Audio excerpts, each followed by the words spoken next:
307 का केस था, इनके फैमिली के ऊपर अटैक हुआ था। सर, आज तुम्ही मुंब्रा पोलीस स्टेशन मध्ये आलात, काय कारण होतं?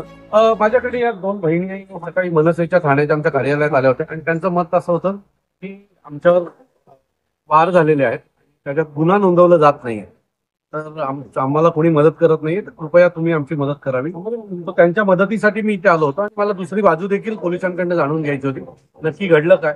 तो आता मी पोलिसांशी बोललेलो आहे आणि पोलिसांनी मला आश्वासित केलेलं आहे की आम्ही तात्काळ त्या गुन्ह्यामध्ये गुन्हा रजिस्टर करून त्याची चौकशी सुरू करू. काल सर तुम्ही भिवंडी येथील स्विगी कंपनी आहे त्याच्यावर रेट टाकलेली, काय झालं त्याच्यानंतर? रेट काय टाकली होती, झालं असं की स्विगीचं जे युनियन आहे ते माझं आहे आणि आतमधले त्यांचे काही व्हिडिओज आमच्या ग्रुपवर आले होते, जे युनियनचा आमचा ग्रुप आहे त्याच्यावर. त्यात काही उंदीरं मेली होती, किडे फिरत होते आणि मला असं वाटतं की आता स्विगीचं सामान हे प्रत्येकाच्या घरात मागवलं जातं. एक दक्ष नागरिक म्हणून मला असं वाटलं ही पद्धत चुकीची आहे. जर लोकांचा स्विगी ब्रँडवर विश्वास आहे तर तिथे जर अशा प्रकारचं सामान मिळत असेल तर त्याचा विरोध केला पाहिजे आणि म्हणून मी काल तिथे गेलो होतो. काल आपण ते पाहिलं.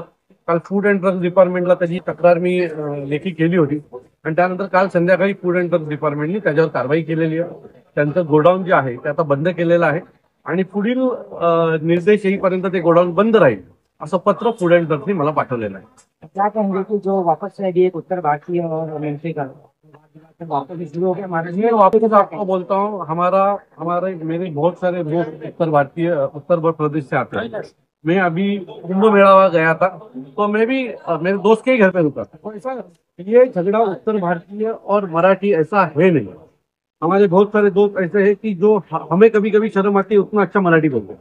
तो मेरा कहना ये है कि अगर आप इतने सालों से महाराष्ट्र में रहते हैं, मराठी बोलना सीखना चाहिए, मराठी में बात करना चाहिए. क्या प्रॉब्लम है? जिस भाषा ने, जिस धरती माँ ने आपको इतना बड़ा किया है, आपको रोजी रोटी दी है, तो उसका सम्मान होना चाहिए. तो हमारी जो बात है, हमारी जो लड़ाई है वो भाषा के ऊपर.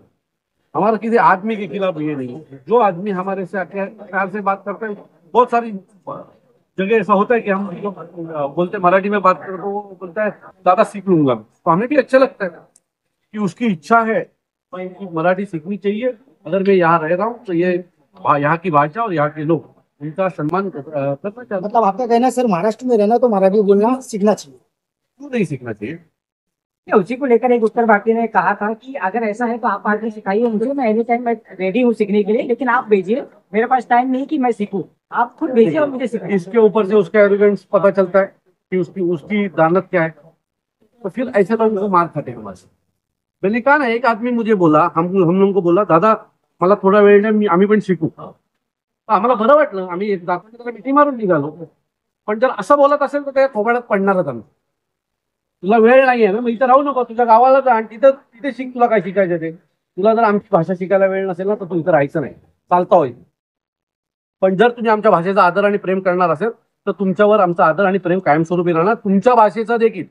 आम्ही जर उत्तर प्रदेश किंवा युपी बिहार मध्ये गेलो तर मी तिथल्या भाषेचा आदर करणार. तिथली जी भाषा आहे ती बोलण्याचा मी प्रयत्न करणार.